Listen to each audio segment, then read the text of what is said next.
Hello, my name is Sarah Engebretson, and I'm a program manager and associate at the Population Council. I'm going to talk to you today about how to design a program based on identified assets that we'd like our girls to have. And in talking about this today, I'm going to speak of an example of a program in Burkina Faso. This is a pilot program called Filles Eveilles, or Girls Awakened, that is for migrant adolescent girls in domestic service in urban Burkina Faso. And if you stay with me through this presentation, it will be followed by a short video. I will just spend a minute here talking about the context so you understand the population that we're working with. Burkina has the 11th youngest population in the world. This young population means huge potential to yield a demographic dividend. But limited school and economic opportunities in rural areas, coupled with the pressure to marry, drive many girls to migrate internally to urban areas. When we look at the demographic and health survey data, we see that 1 in 4 10 to 17-year-old girls in Ouagadougou is not in school and not living with either parent. Now, not all of these girls are migrants, but we know that a high proportion of them are, and that they are very socially isolated. Adolescent girls in urban areas tend to work in domestic service. When we started our pilot program, we wanted to know that the population we were interested in was sizable enough to merit our attention. So we calculated the number of girls who are 10 to 14 years old in the surrounding countries who were not in school and not living with either parent, and we multiplied that times the percent of girls who are not in school and not living with either parent to arrive at the total number of girls 10 to 14 years old who are not in school and not living with either parent. We did this and saw that over 500,000 girls were like our target beneficiaries, and that there would be great potential to take this approach to scale. I encourage you to do simple back-of-the-envelope calculations like this one to see how big your program could potentially be and how many girls it could reach if it were found to be successful. So the steps that I will walk you through today in designing an asset building program are learning about your target population through formative research. The next step is conducting the asset exercise with your partners. The third is identifying and describing your population with baseline research, shaping the approach, program design, and preparing program content. The first step is learning about the target population through formative research. And just as a reminder, in this example of the program I'm describing to you, our target population is migrant adolescent girls in domestic service. In 2010, the Population Council conducted formative research in 2 cities. This included a desk review of literature on adolescent domestic workers and migrant girls. That meant searching the published literature as well as the gray literature. We did focus group discussions with adolescent domestic workers.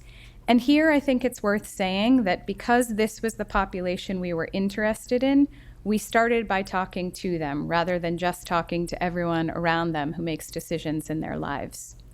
We also did IDIs, or in-depth interviews, with employers, or logeurs, the landlords that take care of these domestic workers, and NGOs who are intervening with our population of interest. Our findings were quite interesting. Girls in rural areas migrate away from a lack of opportunities. Here's a quotation from an in-depth interview with an NGO. The respondent said, "Sometimes when we visit the girls' villages, we understand why the girls leave. There is nothing in the villages." And this photograph of 2 young pregnant girls is meant to demonstrate the script that awaits many girls in rural Burkina. We also learned that domestic workers work very long and arduous days, some of them starting as early as 5 o'clock in the morning, and are left with little time for schooling, building social networks, and developing critical skills needed for adulthood. And we also learned that employers and logeurs did not feel equipped to discuss sexual and reproductive health with girls, but told us this is critical for our girls to know, and we sincerely hope that your program can take that on. The formative research also taught us about migration patterns. We learned that girls move first to a smaller city, and then once they've gotten a few years of experience under their belt, they move on to the capital city. This is called step migration. We also learned that the migration was seasonal, and that each year girls tended to return home during the rainy season to work and help out the family with agricultural tasks. Therefore, they were only in the city for about 8 months of the year during the dry season. As part of the formative research, we looked at the landscape of existing programs to see where there were already efforts underway. And we learned that the majority of programs intervene after something has gone wrong. There are a lot of protection programs out there, but very few programs that build girls' protective assets. A lot of programs were likewise providing professional training in domestic work, teaching girls how to cook, how to clean, how to do babysitting. Likewise, there were programs that taught girls about their rights, such as knowing employer codes of conduct. But many of these programs were input-based rather than girl-centered. And by that, I mean that they were counting things like the number of radio announcements that were made rather than measuring change at the level of the girl. And finally, the majority of programs we found did not have logical age segments. While they might have had a target age range, such as 10 to 24, these age ranges were far too vast to notice the cognitive differences between girls in different stages within that age segment. The next part that I'm going to move on to is conducting the asset exercise with partners. And I will assume you know a bit about the asset exercise, and if you do not, I encourage you to read the Girl-Centered Program Design Toolkit, which gives a very clear explanation of how to conduct this exercise.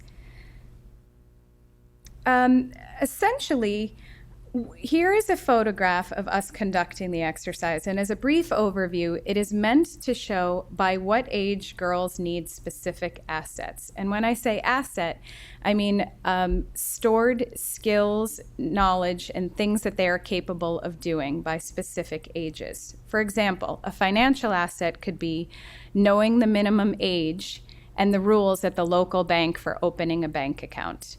Likewise, there are health assets, social, economic assets, and you can read more in the Girl-Centered Program Design Toolkit. So it's important to conduct this exercise with your implementing partners or anybody who's working on the project with you, because it's really important that you have a shared vision of where you'd like your girls to be at the end of the program and a shared understanding of what they're coming to the program with. This program provides sort of values clarification and gives you a sense of where you need to be at program completion. So the asset exercise findings when we did this in Burkina, and we'll move here from the facts to the planning. So ahead of time, we knew that many migrant girls begin domestic work in households very early on. And when we did the asset exercise, we learned that actually many of them are beginning as early as 11. We also knew that girls were returning to their villages each year during the rainy season to help out. We knew that some of them, when they were home, would get married and wouldn't come back to the city. So given all of that, we decided that our program would emphasize many different things, including sexual and reproductive health, for all program participants as early as age 11, because we weren't going to see all of the same girls during the next dry season. We were going to lose a lot of them to early marriage, and we had to make sure that they were prepared. We also knew that migrant adolescent domestic workers were economically active beings. They were all engaged in domestic work, therefore they were theoretically earning money and being paid for their work, again as early as age 11. We also knew that many of them were working with the purpose of saving their money for trousseau or buying what they needed to prepare for marriage. Knowing all of this, we decided that they needed to develop short and long-term financial savings goals.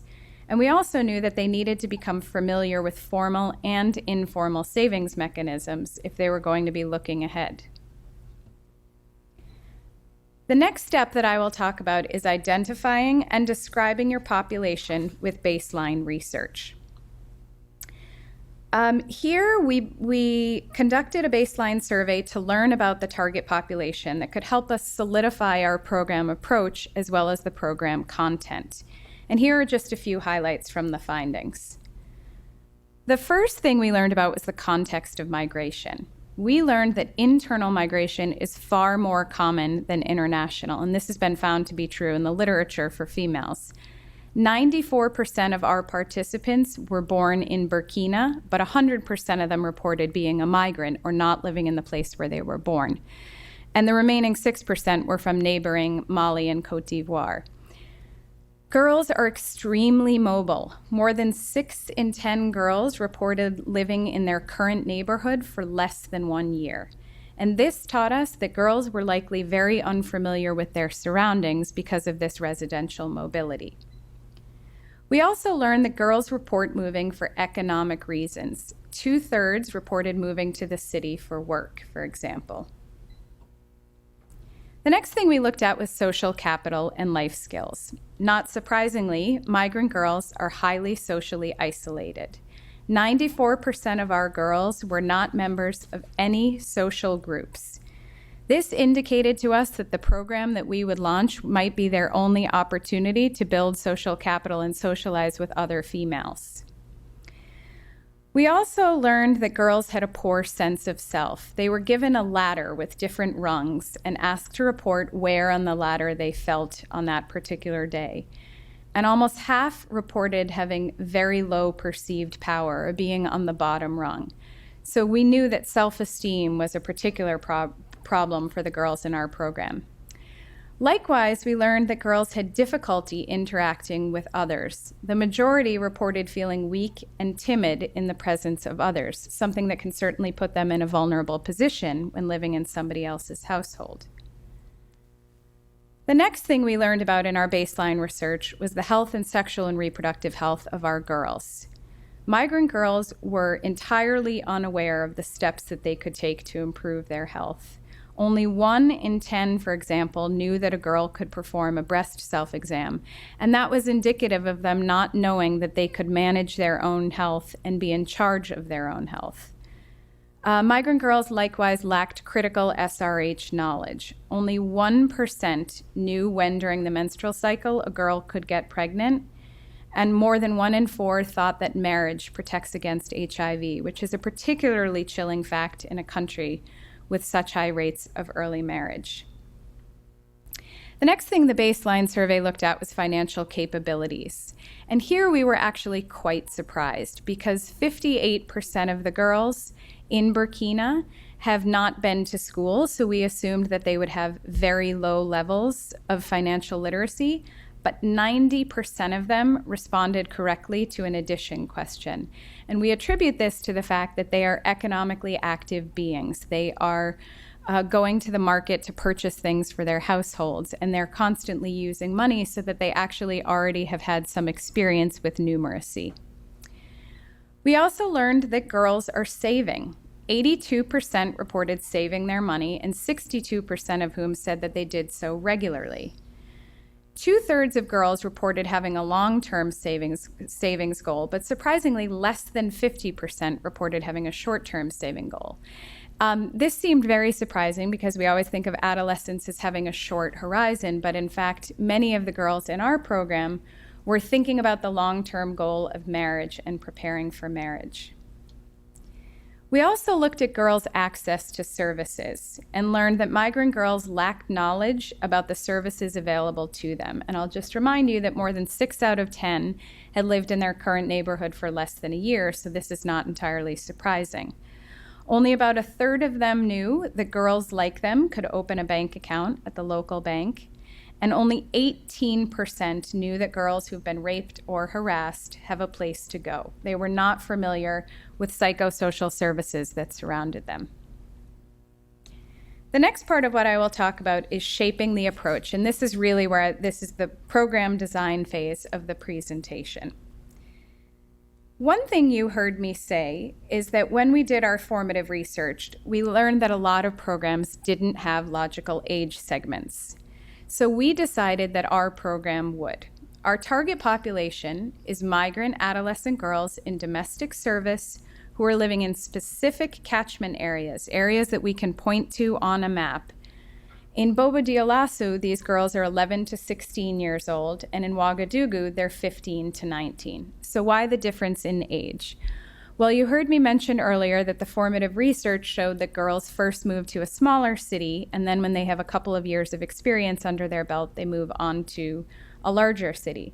Therefore, the capital, Ouagadougou, tended to have concentrations of older girls than Bobo Dioulasso. So we came up with a different age range for both locations.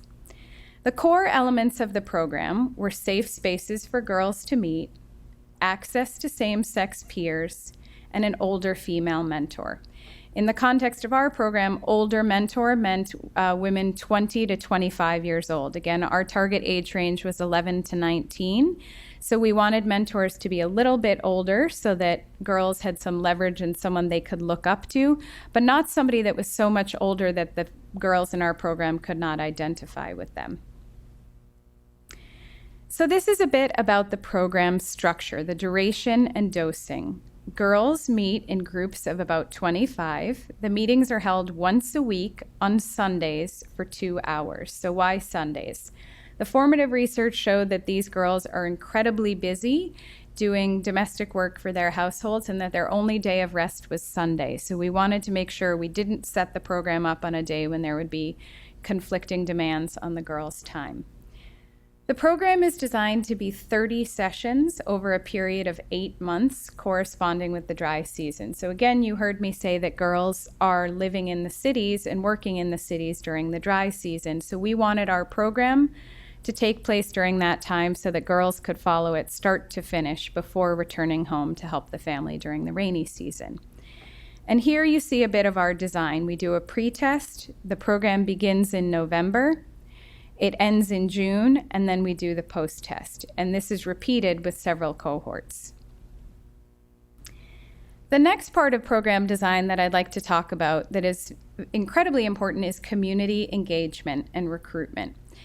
Community engagement in the context of this program meant meetings with community leaders before the program launch. We met with them to make sure that they supported the program, that they could point us in the directions of safe spaces where the program could take place, and that likewise they could help identify potential mentors who could lead the program's weekly sessions. We then did community awareness sessions. Over the course of the 8-month program, in each community where the program took place, we did 3 sessions. One before the program begins to discuss the program's goals, answer questions, and recruit girls. Then, over the course of the remaining 8 months, we do 2 more where girls highlight what they have been learning and share testimonials. And we also hear from employers and community members about the value of the program. The next critical part of community engagement is home visits. This is something that many people will say is too costly or too time-consuming and will say it's not worth doing. But I can tell you that the home visits have been something that has really enriched this program for us. As you can imagine, domestic workers sometimes cannot attend a program session because they're too busy at home. But by having the mentor make several home visits over the course of the 8 months, she was able to talk to the employer and go over the importance of bringing the girl to allowing the girl to come to the program as often as she can be there. And it really built a relationship of trust between the mentor and the employer and the employee, or the domestic worker, and the girl and her mentor as well. And we also did awareness sessions with employers in some of our sites, though not all. The next thing I want to talk about is recruitment. We did door-to-door recruitment, and this we felt was especially important because domestic workers are literally behind closed doors and are invisible. And we thought any other way of trying to get them, we would not reach the most vulnerable that we were most interested in. And before I move on, I just want to say, while community engagement was a critical part of this program and is a critical part, it is not our direct focus. Our target beneficiaries are migrant adolescent girls in domestic service, and we engage with the people around her in support of her, but they are not the direct program beneficiaries.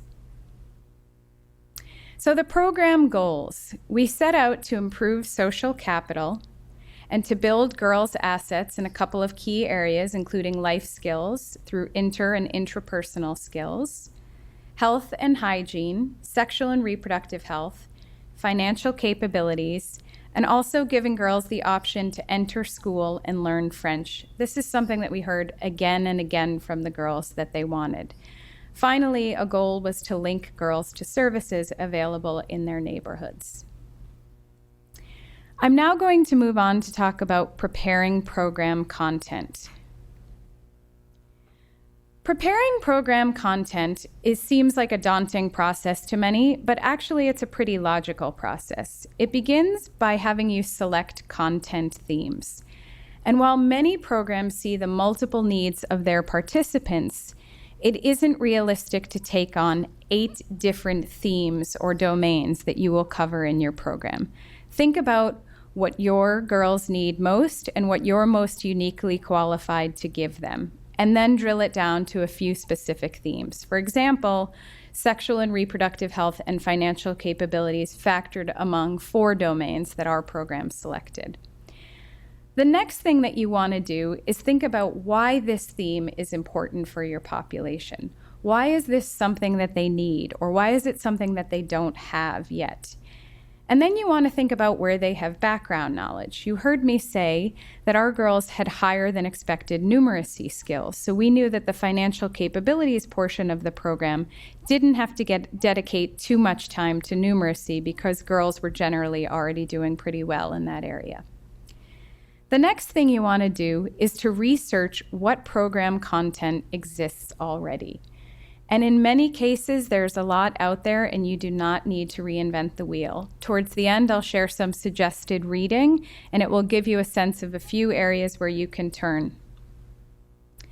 If you are inventing program content from the start, the process that you want to follow is this. Draft possible topics that could go under that theme. So do some simple brainstorming. And from there, review your list and decide which are critical to building girls' assets and which could maybe be put aside. And again, I'll say we all have a tendency to try to cram as much as we can into a program for vulnerable girls, but sometimes it's a better idea to drill it down to those most essential elements. So developing content. Here I'll take the example of sexual and reproductive health and how we came up with a list of topics that might pertain to that theme. One thing was adolescence and menstruation. One was menstruation and the link to reproduction. We also thought about pregnancy and contraception, STIs and HIV testing and stigma, gender and power dynamics, sexual and gender-based violence. And then we grappled with the question of, do we need to go over FGM and abortion? We ended up deciding to include both of these because they seem particularly relevant to our population. But one thing that we took out and decided our population didn't need was a couple of sessions on breastfeeding. And while this is an important thing for young females to learn, we knew that we had a finite amount of time with these girls and we couldn't cover everything. So that's an example of one thing that we decided to omit. Here is a list of the content we developed for financial capabilities. The first thing is, what is financial capabilities and what do we know about money? That was really the numeracy session, which we initially had thought would be several sessions, but we were able to drill down to one. The next was on savings goals and savings plans. The third was on methods and safe places for saving money. Then we spent a session on spending money and how this relates to savings. Then borrowing money responsibly. And finally, resolving conflicts related to money. And we chose that knowing that our population are all engaged as domestic workers working with employers and may arrive at the moment where they have conflicts over money. So once we had the list of topics that we wanted, we developed drafts of each session with the following categories. We started out with the session objectives, and the session objectives were written like this. By the end of the sessions, girls will be able to, and that was really so we made sure that our programs were building their assets. rather than just talking about a topic. Again, what we want to do is see measurable change at the level of the girl. And so we knew that we needed learning goals that were concrete and showed where our girls would be at the end of the session. We then included materials needed so that the mentors were very clear on how to prepare in advance. We then included a session outline or an overview for the mentor of what would be covered in that session, all around the same topic. And finally, we listed the time needed. And again, this is important because sometimes mentors can get off topic or go on a tangent. And this was a way for them to be sure that they covered everything in the session and gave each significant piece of it adequate time. The next thing we did was in developing drafts of the lesson, we said this before the session. So what the mentor needed to do in advance. And this was a way of helping her prepare and giving her a checklist of sorts.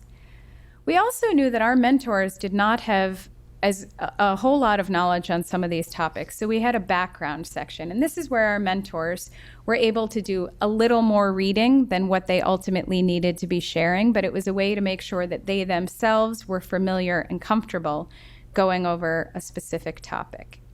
Then we gave the instructions or the activities to be followed with the time devoted to each. And then we came up with taking it home sessions or sort of homework for the girls to be doing. And this was a way to make sure that what they were learning in the program was being reinforced outside of the program.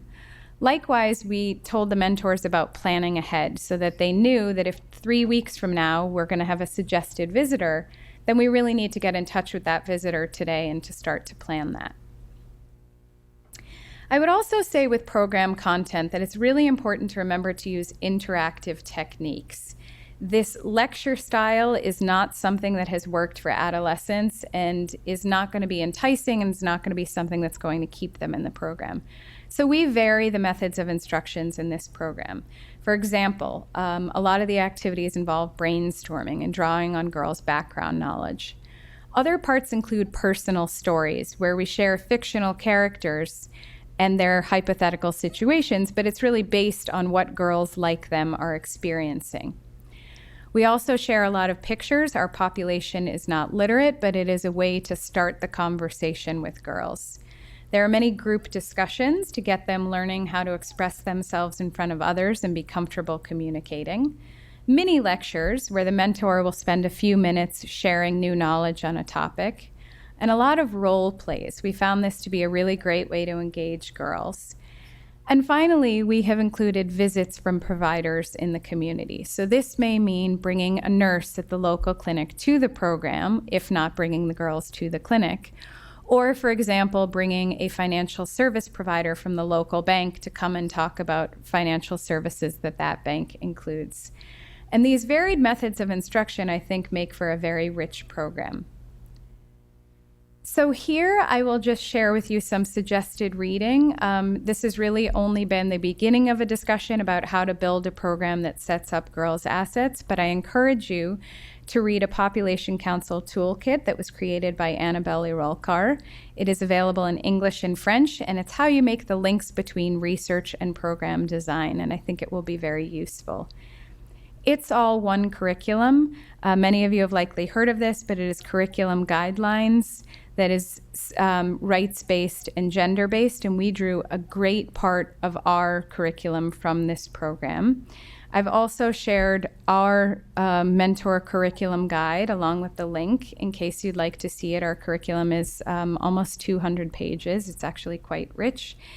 And finally, this last example is a program that we were able to draw upon their financial capabilities. So I encourage you to enjoy this process of building program content and to begin and end with a vision of where you would like your girls to be. And now we'll move on to the program video. Thank you.